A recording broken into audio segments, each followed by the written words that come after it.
नमस्कार।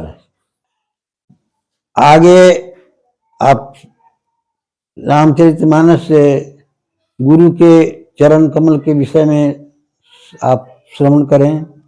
श्री गुरु कहा गया है, श्री गुरु पद नख मणिगण ज्योति, सुमिरत दिव्य दृष्टि ही होती, दलन मोह तम सो सुप्रकाशु, बड़े भाग उर आवहु जासु।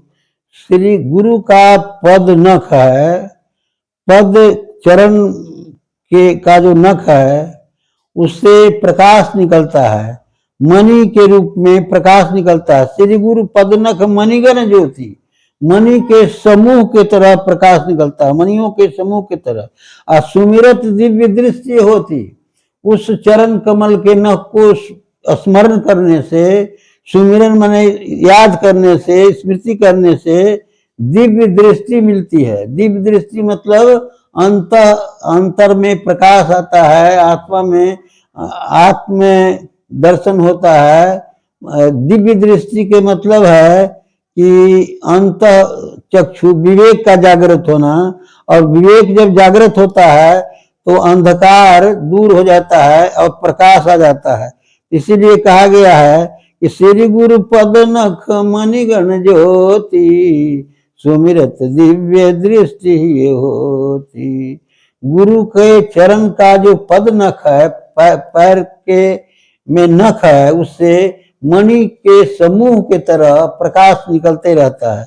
और उस चरण मणि के प्रकाश की ओर ध्यान देने से, याद करने से, स्मृति करने से दिव्य दृष्टि मिलती है। और जब दिव्य दृष्टि मिल जाती है तो दलन मोह तम सो सुप्रकाशु, मोह रूपी अंधकार दूर हो जाता है और प्रकाश, जीवन में प्रकाश आ जाता है। और बड़े भाग उर आवहु जासु, उन्हीं लोगों को जो बहुत भाग्यवान होते हैं, भाग्यशाली पुरुष होते हैं, उन्हीं लोगों को गुरु के चरण कमल के नख का मणि रूपी, मणि के समूह रूपी प्रकाश प्राप्त होता है। तात्पर्य यह है कि गुरु को स्मरण करने से, गुरु की स्मृति से ही सारे कार्य संपन्न होते हैं और सारे कार्य विधिवत ढंग से होते हैं, और उससे मनुष्य को आनंद और सुख की प्राप्ति होती है। इसलिए कहा गया है कि श्री गुरु पद नख मणिगण ज्योति, सुमिरत दिव्य दृष्टि होती।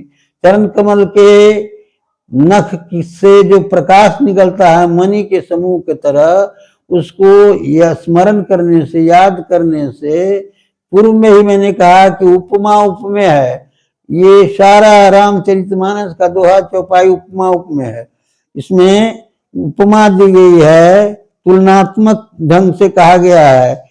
यहाँ भी उसी तरह की बात है। श्री गुरु पद नख मणिगण ज्योति, मणि चरण कमल के नख से प्रकाश निकलता है। वो प्रकाश कैसा होता है?